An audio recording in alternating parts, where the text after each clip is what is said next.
Welcome to this week's video. Today a clarification video, an important one. As you can see, these videos are all shot from the Eternal Spring Institute, and we're really proud to keep a standard at the Eternal Spring Institute that we want to preserve and protect the traditional Chinese martial arts. And history is a very important part of it. So, for Wing Chun Kün, whether the people like it or not, and again, it's not my own lineage, but it is a very important part of Wing Chun Kün's history, is the Seihok Wing Chun, the snake crane Wing Chun lineage. Now, recently, or a while back now already, the Intangible Cultural Heritage Protection Center, which is a department of the Foshan Museum, accepted, after 4 years of investigation, the secret note written by Lord Yu in the 1890s. So with that, we have the most, the most old Wing Chun Kün writings in existence. Now, there is some people out there that say, oh no, it's not true. The oldest Wing Chun writings are from Yikam, written in the 1850s, about the Xiu Lin Tao, not to be confused with the Xiu Nim Tao. The Xiu Lin Tao is the training of the little detail set. The Xiu Nim Tao is the little idea set. Now, if we took that, the Kün Kut of Yikam, as Wing Chun Kün, then we can say, yes, the gentleman mentioning that is right. But for me, Wing Chun Kün actually started after the burning of the King Fawu Kun, after 1855. Then the name Wing Chun Kün was born. And by the way, I have it all lined out in detail in my book.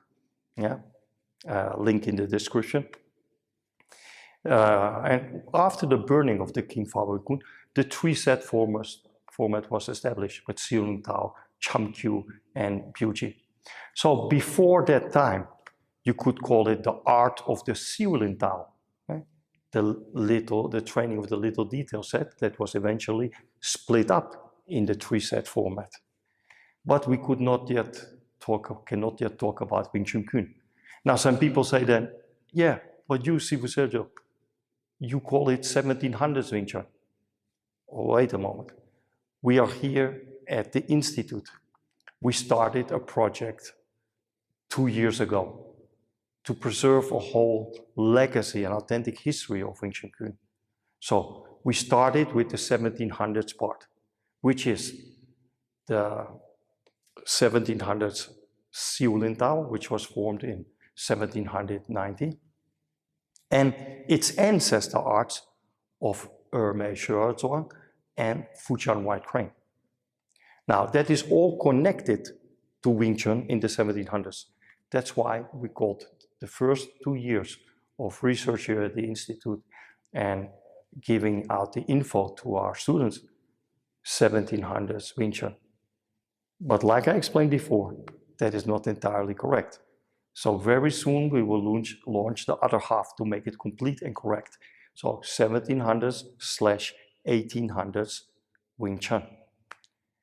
Because again, in 1855, after the burning of the King Fawu Kun at the Fine Jade Hall, the system of Wing Chun Kün was really born. Okay, so in a way the gentleman was right, and I clarified it here. In a way, he's not right at all. Now, secondly, he talks about being the inventor of the snake body crane limbs. Quote, but actually, that's not true. In the Lim Tao song, in the Xiu Lim Tao Lim Tao song of 1890s, as written by Lord Yuan. We have the mention of the snake body, crane limbs theory, as you can see here. Then we have the gentleman expressing his thanks and his intention of borrowing that info about snake body, crane limbs. And we have that, the proof of that here. So, facts are facts. It's the same with the 6 core elements.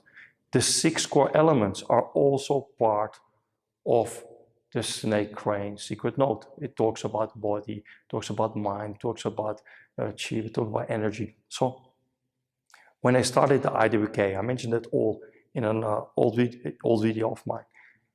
I set up the 6 core elements, called it Mastering Body, Mind, Energy, where energy was split into breathing and chi flow. Later, momentum handling and force flow were added, or ging release. So these things are important points.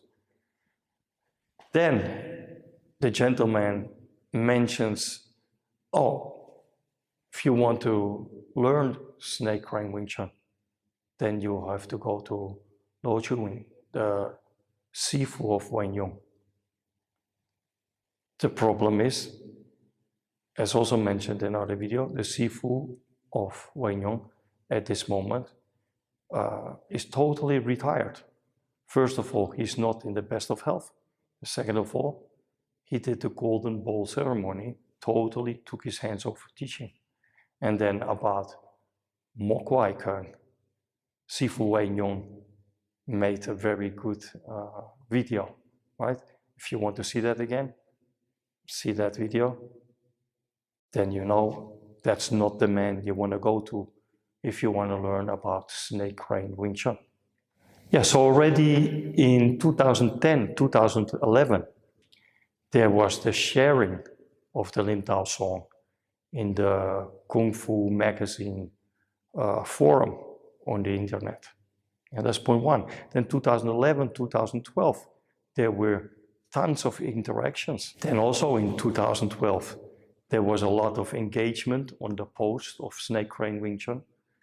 Clearly a lot of people interested in its concepts and the Lim Tao song. And then we have in 2013, the publication of the snake body, crane limbs article in the New Martial Art Hero magazine, which was a collaboration between Sifu Wenyong and the gentleman in question. Another very important point is, in around 2010, Sifu Wenyong developed this logo, where you can clearly see the concepts snake body, crane limbs, right? I mean, you have the snake body and the crane limbs right there. So the gentleman claiming it all as his own is again misinformation and unnecessary lies. Because fact of the matter is, the gentleman in question approached at that time, already around 2010, 2011, Sifu Wenyong, and had a lot of interest in the snake crane, Wing Chun, Lim Tao song, and secret notes, because he wanted to restructure and upgrade his own Wing Chun system more profoundly. And that's why they started even a collaboration, Sifu Wenyong and the gentleman in question, and even wrote a Chinese ebook together about the history of Wing Chun and what preceded Wing Chun Kun in terms of Fujianhua crane and Ermei Shuretsua. So yeah, these are important points to clarify, and I just wanted to get that out there. Thank you for watching.